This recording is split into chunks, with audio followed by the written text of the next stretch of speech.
now. Hannibal's elephants fade in. Interior elephant shed, night. It's nighttime, and Hannibal's elephants are tucked away in the shed the day before they are due to set out across the Alps. Most of the elephants are sound asleep, except Gwendolyn. She is about to wake up Cedric to have a chat about something that Gwendolyn is a little bit concerned about. Cedric, are you awake?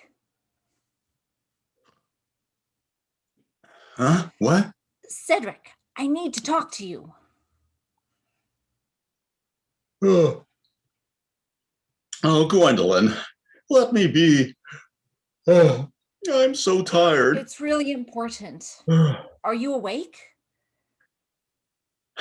Well, I am now. What is it? I'm trying to get some shut-eye. Aren't you a little bit concerned about tomorrow? No, not really. We're going for a walk. Across the Alps? Yeah, so it's just a little jaunt over some uneven terrain. I've done that before in Africa. No big deal. Uneven terrain? Good grief, Cedric. It's not just uneven. It could be positively dangerous. And what do you mean by that? I mean, the path could be very narrow and not flat. It may even be at an angle, which means we could slip really badly. I'm sure you're fretting about nothing.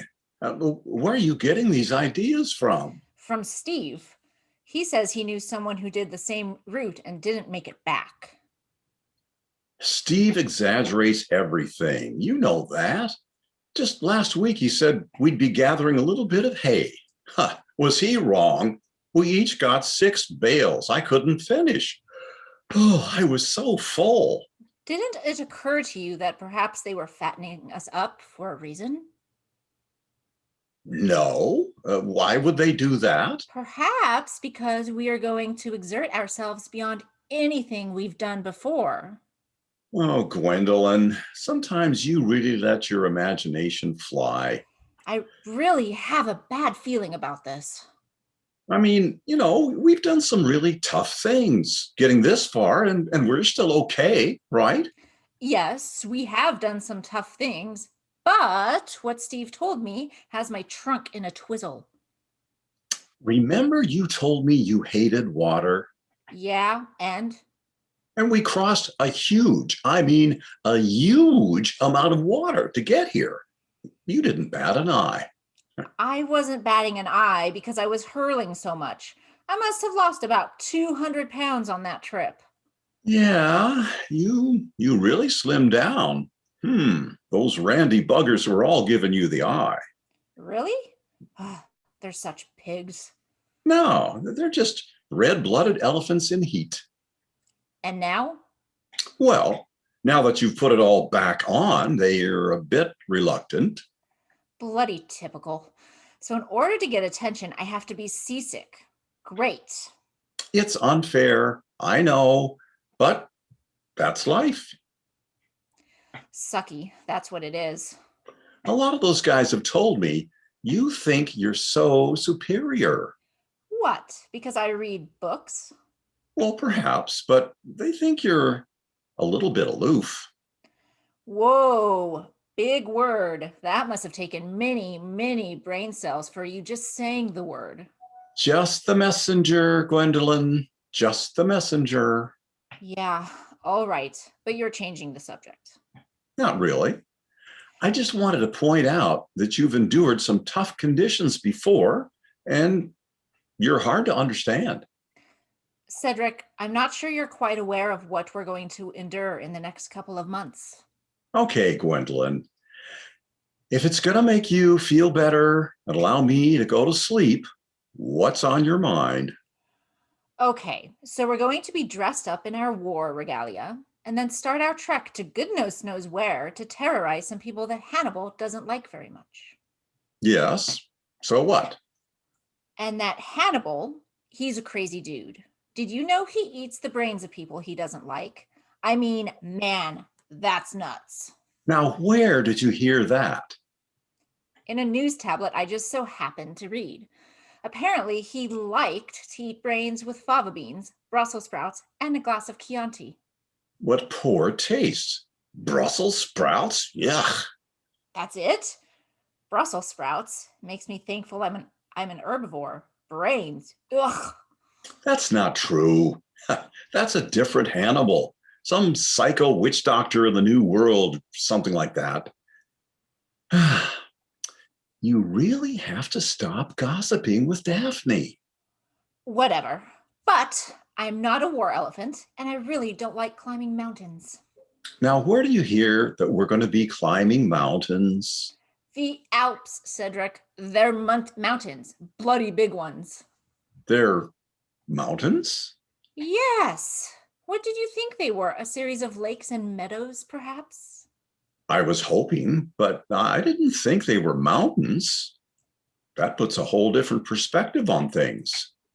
Yes, a brilliant strategist, Hannibal maybe, but he's a bit nutty thinking he can get 40 massive elephants over the Alps.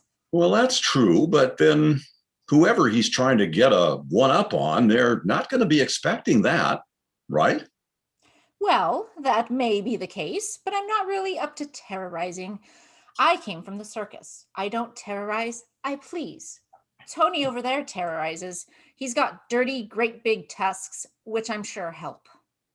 You know, the thing about Tony, he may look intimidating, and yeah, it's true, he has massive tusks, but dangle a mouse in front of him, he goes to pieces. No. Yeah, he becomes a blithering idiot, runs around like a headless chicken. It's hilarious. Not for him, I bet. Well, I'm not scared of mice. They're so cute. I used to perform with them, in fact, a whole family of them. Mr. and Mrs. Rambunctious and their family of 100 kids. Sounds like they were quite a handful. Not really. You should have seen their mouse skate suspension bridge routine. It was brilliant. It always amazed me how strong their tails are. I wouldn't have guessed.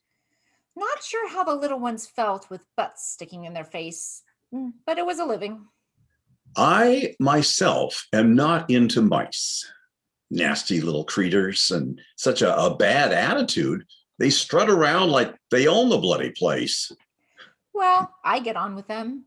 Anyhow, how are we going to survive the Alps? Do you see why I am so nervous about this trip? Okay, now this trip may be a slightly different one to those that we've made in the past, but well, I really don't think it'll be that bad. Have you heard anything I've said? I really do think you're making a mountain out of a molehill. Get it? Not funny, Cedric. Let me tell you about some of the other minor details you may not be aware of. Okay, if you must, but I really want to get some shut eye. I'm really tired. I will be surprised if you'll ever sleep again after I get through. No, it won't be that bad. Will it? Okay, so we're going to be climbing about 12,000 feet. That's more than 2 miles up.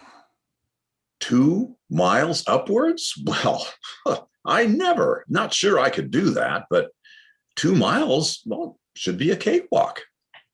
Cakewalk? I seriously doubt it. Well, I certainly can't. What else? You know, it gets really cold up there. It's not like Africa, you know. Well, how cold?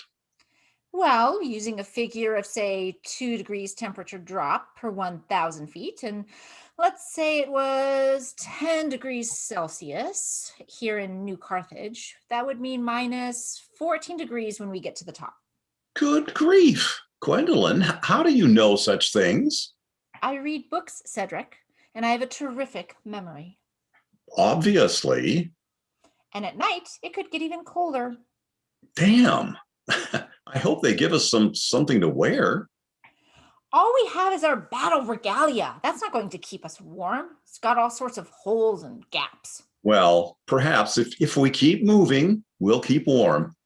Yeah, right. We keep moving all the time. We'll be exhausted. We need to rest sometime.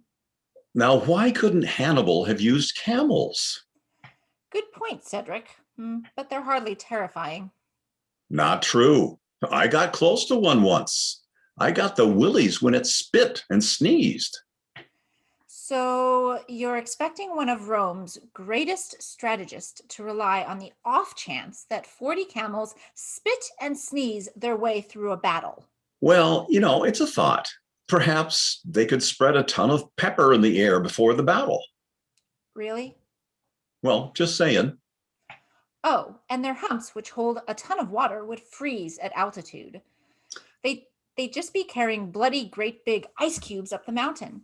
Elephants are better for what Hannibal wants to do, but not you and I. Okay, Gwendolyn, I get your point. I am now a little concerned, but, it'll be all right.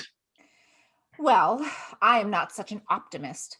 Look, if we escape, they still have 38 elephants with which to make the journey. They won't miss two. Where would we go? It's not as if we'll mix in with the local wildlife. Good point. Okay, we will sleep during the day and move by night. Oh, you're so clever. Then we'll find our way back to Africa and then find a herd and mix in. Brilliant. But where is Africa from here? About south-southeast, distance of about 7,000 miles. Not far. Not far. The 2 miles up sounds better already. Not so, Cedric. Flat versus straight up. I'd pick flat, wouldn't you? Well, when you put it that way, I suppose I'd pick flat also. But how did you know the direction? I have this gizmo. It's called a compass.